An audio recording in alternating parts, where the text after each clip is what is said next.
Hey, my name is Jeffrey, And I'm Trent. and today's presentation is called Who's Going to Carry the Boat? And during this presentation, we're going to discuss two topics, and each of those topics will have 4 examples. At the end of each topic, we're going to leave some time for discussion. Yeah, and so where did we get the name Who's Going to Carry the Boats? I'm sure a lot of you guys have heard it. It's a David Goggins quote, but basically what it is when he was in SEAL Hell Week, he used this kind of term, who's going to carry the boats, as a form of resiliency, accountability, and overcoming tough conditions. So we thought this presentation should be really geared towards that because it's tough for PMs right now, it's tough for salespeople right now, but at the end of the day, we got to pick ourselves up, go get the boat and carry it. So you'll kind of learn, how to talk to salespeople, what motivates them, and hopefully we can have a good discussion after this and kind of get something from everyone. So hope you enjoy. And also, by the way, me and Jeffrey are some of the best actors in the business. So Let's go. All right, so for this section, you're going to see some fun role plays. What you're going to see is the sales consultant talking to a customer and them doing it the wrong way.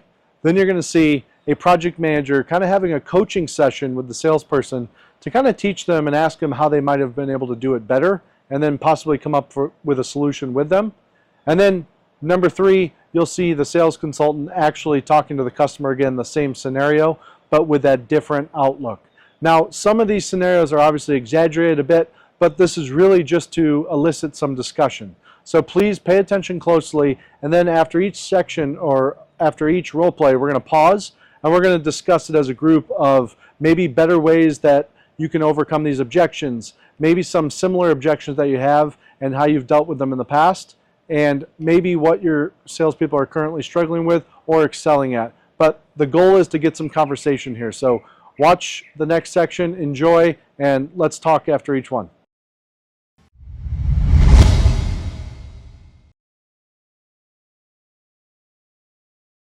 Jamie, it sounds like this home has everything you're looking for, fits all your needs. We ready to move forward?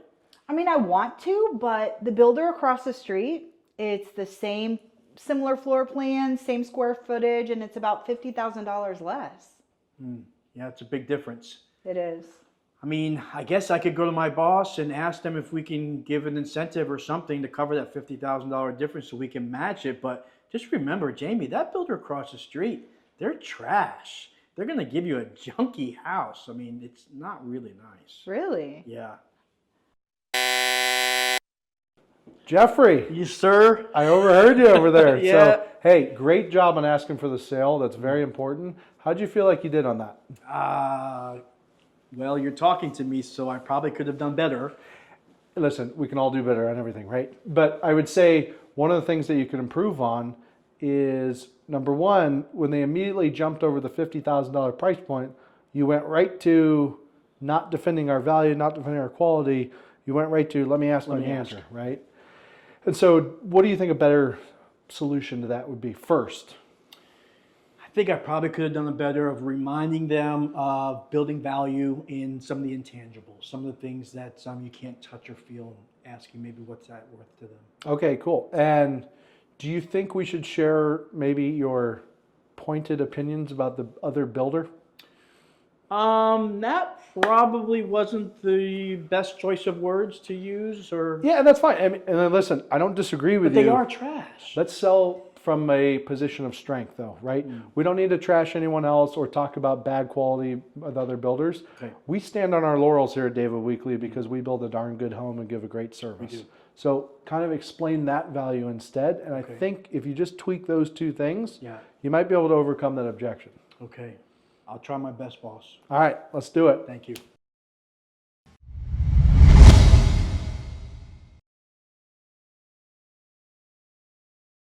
Has everything you're looking for, fits all your needs. You ready to get started? I mean, yeah, I really love it. My only hesitation is the builder across the street has similar floor plans, same square footage, and it's $50,000 less.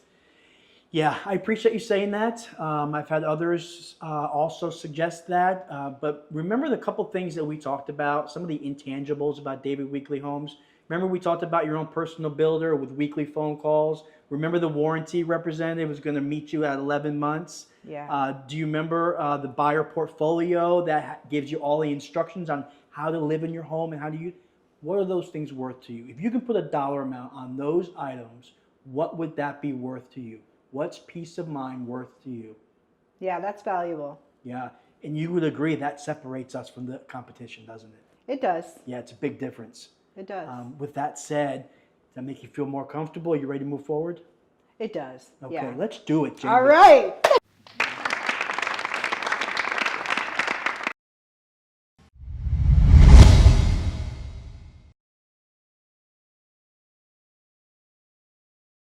All right. So what did you think? Are you ready to move forward today? Yeah, thanks. We actually loved it. I just don't think we're ready. I mean, our lease ends in February, so I think we're really just going to make a decision around that time. Oh, all right. Well, how about I call you in February? Yeah, great. I would prefer you to just call me in February. All right. Talk to you then. Thanks. Jamie, I overheard you speaking with that customer. They seemed like they were really interested in the home, but they had a problem, didn't they? They did. And their problem was they have a lease that doesn't end until February, right? Right. So as our jobs as sales consultants, our job is to be a problem solver, right? So do you think we could have maybe tried to solve their problem? Yes. Yeah, and one of the probably easiest ways is to show them that with a lease, you can actually end your lease early, you just pay a penalty. Right. And so what you need to dig out from them is, have they read their lease? Do they know what it says? Do they know what the penalty is? And how much is that penalty? And if we can pull that information out, there's a very good chance to, with the way that we're incentivizing things, that we might be able to actually pay for that.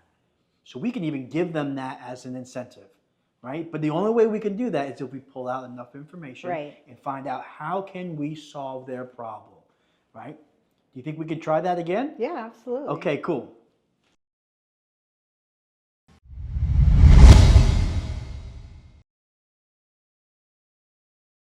So you like the home. Are you ready to move forward today? I did really like the home. Our lease ends in February, though, so I think we're going to wait in February to pull the trigger on anything. Okay. Are you familiar with your lease and the lease break terms?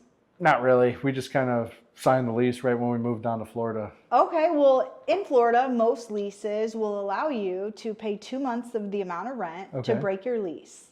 Oh, yeah, I didn't know that. Yeah, and if I were able to help you out with that, maybe through some extra incentives to help with that, some of our homeowners here have done the same thing. Would you be comfortable moving forward if we could help you out in that way? If you're able to cover the cost of those 2 months in rent as an extra incentive, yeah, I think I would probably be ready to move forward today. All right.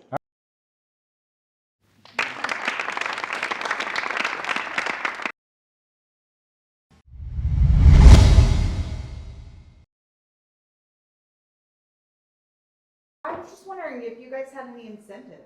Oh yeah, we do. We have a bunch of incentives. Actually, we have a rate incentive where you can do 3.99. There's one that's 4.99, and then we also have flex cash if you want to do that. But yeah, we have lots of incentives. In fact, we haven't sold a lot of homes this month, so we're really trying to heavily incentivize a lot of our quick move-ins as well. Oh, great. Yeah. Trent, let me ask you, do you think that went well, or do you think you could have done some things better? I mean, listen, man, everyone right now just wants incentive. So I just tell them right off the bat, everything we have, just kind of throw it against the wall to see what sticks. It's kind of my strategy. Yeah, so by giving out all the incentives up front, do you have anything left in your pocket to use to help close them or entice them or encourage them to move forward? Well, I don't. Probably Not much Yeah, left, probably right? not. Yeah. Yeah, so do you think it helps us or hurts us by giving the incentives out right away? I guess I always just feel pressure to just answer their question right away. Yeah. I could probably hold back and I guess figure out what's actually important to them before I give it out. Exactly. Probably the best approach is going to be by asking more discovery questions. Let's find out more information about what they're looking for. maybe one incentive is better for them versus the other. So if we gave them all the incentives, it may confuse them. Right. So we can tailor the incentives based on their needs and their wants. That makes sense? It does. It makes sense. If I do that, then I can probably even close them a little bit better. You probably could. Good. That boy. Man, you're the best boss. That boy.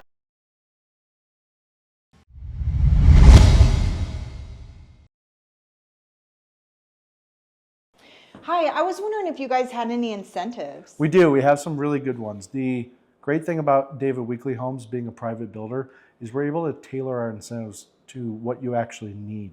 So let me ask you this. What's important to you in an incentive? Well, I was looking for a lower interest rate, maybe lower monthly payment, maybe some help with closing costs. Great. And since you mentioned you were interested in some quick move-ins, different homes are going to have different incentives. So why don't let's do this if you don't mind. Let's try to go identify which home you like the most, and then we'll be able to tailor it to kind of what you need. We can even sit down and kind of go over some numbers and look at it, and then that way you can see how that incentive actually works for you. Yeah, that sounds like a good idea. Okay, great. All Let's right, go do it. Let's do it.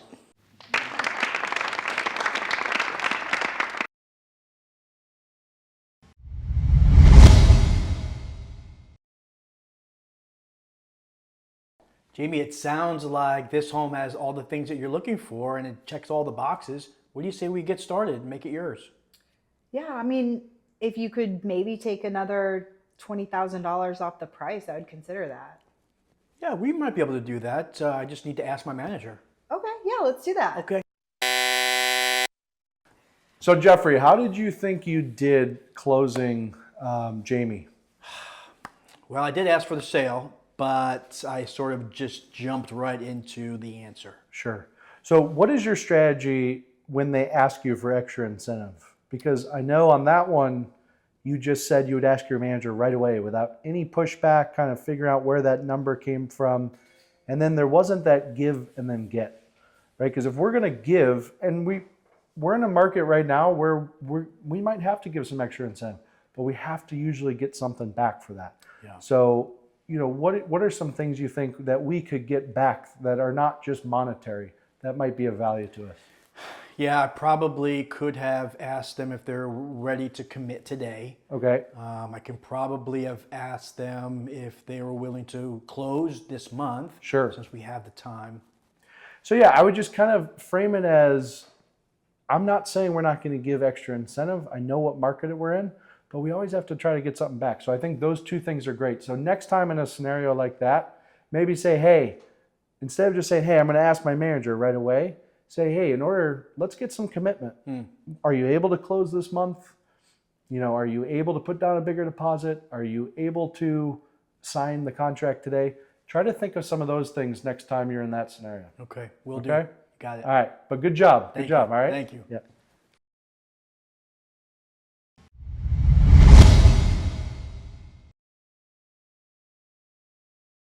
Jamie, it sounds like this home has everything that you've been looking for and it checks all the boxes. What do you say we go ahead and get started and make it yours? I mean, I would definitely do that. If you could get me just a little more incentive, maybe like the extra 20,000, I could probably do that. Jamie, let me ask you, where did that $20,000 come from? Right. Well, the builder down the street is offering that, and it's a competitive market. So I just thought you guys could do the same. But based on our conversation, that does sound like you're leaning toward this home versus them, right? This home has all of the things you're looking for. I am, yes. Right? Yes. Okay. So in order for me to present this, they're gonna ask for some kind of commitment first. So let me ask you, if they were to accept something like that, and I don't know if they will, Okay. but if they were, would you be willing to get started today and quite possibly close by the end of this month? Yeah, I could do that. Okay. Yeah. Well, let's find out. All right, let's do it.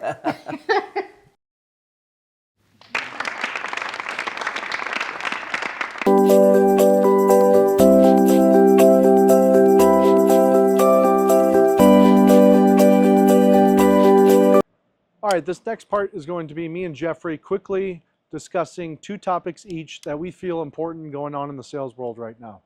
So please pay attention, listen up, and after the videos, we will have another Q&A where we kind of discuss these topics or any topics that you might have moving forward about sales. There's a lot going on right now. I think if we all lean on each other, get some best practices, it can only help us moving forward. There might be a silent killer right now for sales and profits in our sales offices right now, and that killer is demotivation. So what can we do as project managers to get rid of demotivation and fix that and get some drive in our sales team right now?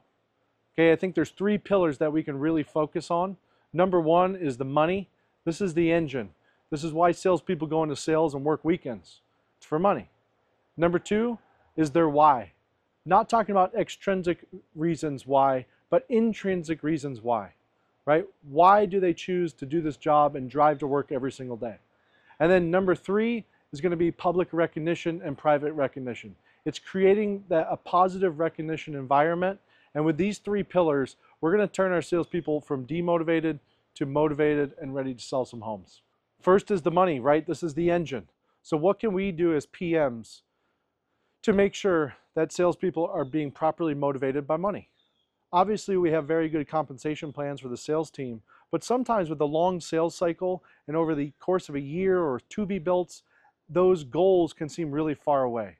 So let's start rewarding in shorter segments and shorter cycles different kinds of things that we want to incentivize. Let's reward activities, let's reward appointments being set, and let's reward some of those smaller wins. That way, if we tie money to it, that's a direct thing that can motivate the salespeople. And if maybe they've had a couple bad months in a row, a lot of cancels, or just a lot of negativity, it's an instant way that we can just immediately get the salespeople to be motivated.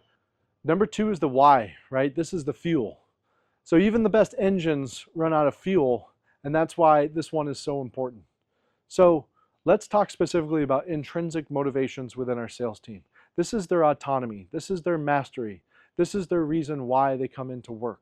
But we need to dig deep as PMs and figure out during our PEs with our sales team is what actually drives these people to come into work every day, and are their intrinsic goals aligned with their work goals? If they're not aligned, it's a perfect opportunity to sit down with them and explain to them that, hey, if your goal is to buy a new house in 2 years, then you can directly correlate that to doing more phone calls, doing more activities, doing more realtor drops. That is actually going to lead to more sales, which is going to align with your goal of buying a house in 2 years. Now that's just one example, but it might be a different reason for every single sales consultant. So you really have to know your personnel. Okay, this is very important. You have to really know what drives them from a deeper level other than just, hey, I want to make a bunch of money this year. So I challenge you to dig deeper in your PEs and ask more open-ended questions as well. Number 3 is the turbocharger. This is recognition. So how can we as PMs create an environment of positive recognition? A lot of studies show that people don't leave jobs because of lack of money. That's because they feel like they don't get recognized enough. People crave feedback. You should be giving feedback and positive recognition to each of your sales consultants at least once every 7 days. I know that seems like a lot, but there are 2 types of recognition that you can give them. There's public and private. Public, a great example would be in a weekly sales huddle, you reward someone for the most appointments set that week. It doesn't always have to be rewarding and recognizing people for being the top salesperson. We have to start recognizing the smaller wins as well if we want to reward and expect more of those small wins. So at a meeting, calling them out, naming it, having an award, it doesn't have to be monetary, just simply expressing it publicly is what people crave. Number 2 is private recognition.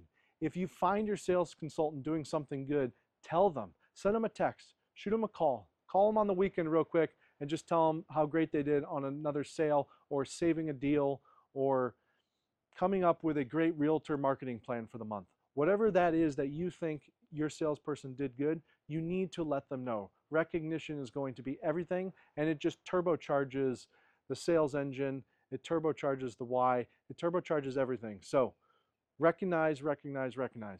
Another thing we should be asking ourselves is how much time are we spending with our sales consultants? How much training and motivation are we giving them on a regular basis? And some of the ways that we can do this is providing them with sales videos, sales training videos, sales motivational quotes, messages. Some of those things may sound corny at times, but more times than none, those messages or quotes could be exactly what that sales consultant needed that day for them to perform at a high level. There's also some websites that you can go to, some YouTube videos. We're going to provide you with all the resources on those, but specifically, there's one on Friday afternoons. It's called Cannonball Mindset with Chad, and just recently he did a clip, and it was called "It's Monday and You Don't Need Motivation. You Need to Be Compelled."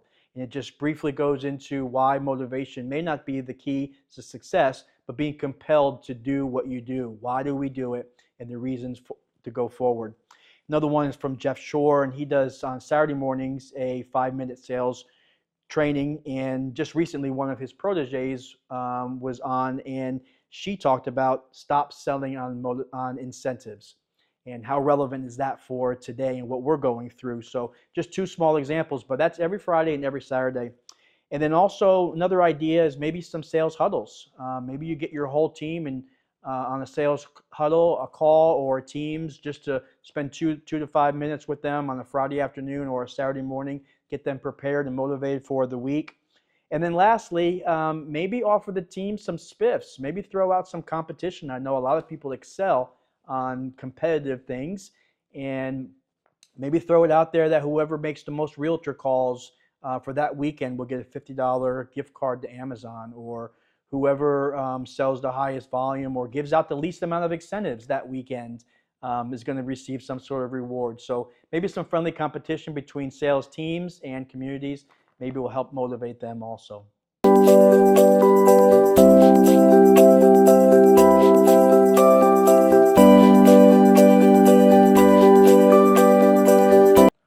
Focusing on what we can control.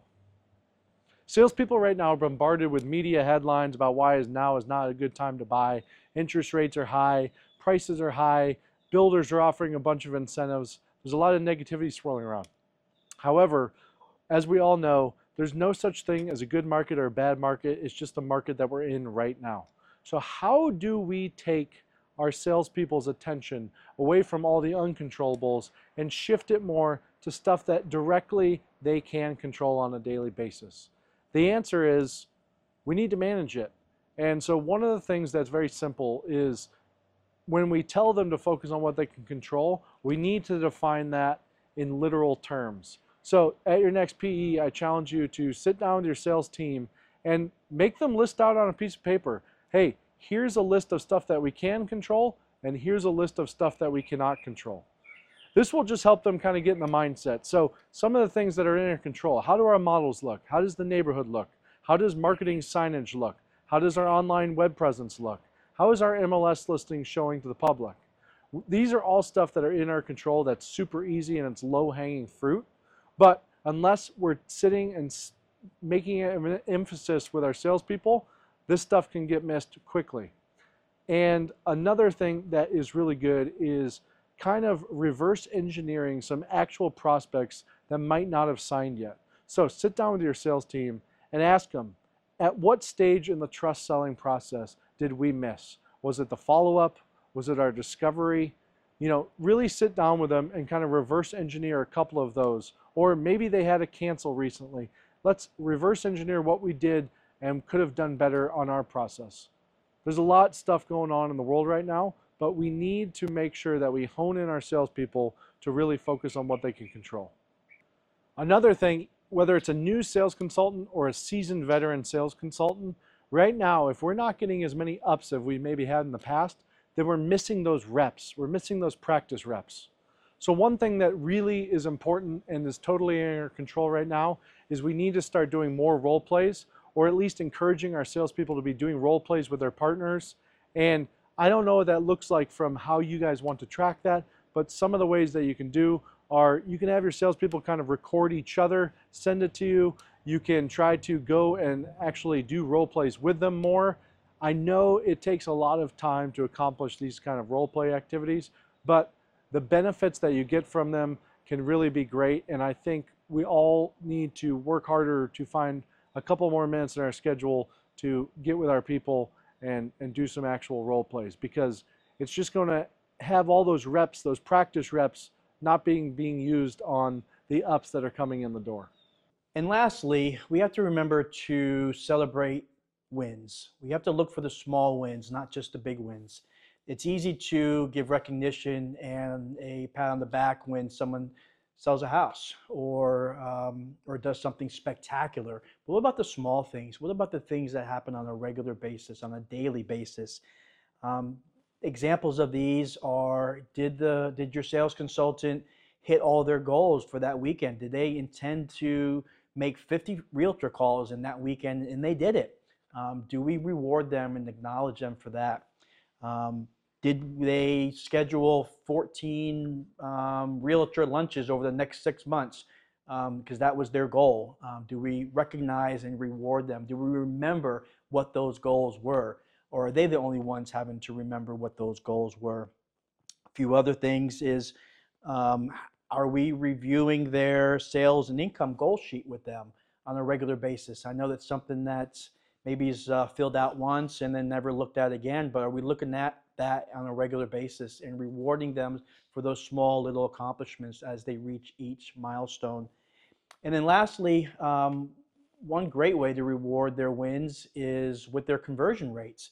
I recently was pulling reports and just looking at the conversion rates for my team and noticed that in some of the communities, one in particular, their conversion rate was double what the national average is. Another one was actually 7 times what the national average was. And these are two communities where traffic is very slow. So they get bummed out by not seeing a lot of people and so on. But I reminded them about how many sales are they actually getting from that traffic and reminded them how good they are at what they do by looking at their conversion rates. There's also some reports that you can pull to recognize how many calls that sales consultants are making, how many emails were sent out, how much follow-up are they doing. Reward them for those things. Those are the little things, and those little things are going to ultimately heed the best results, and which is more sales.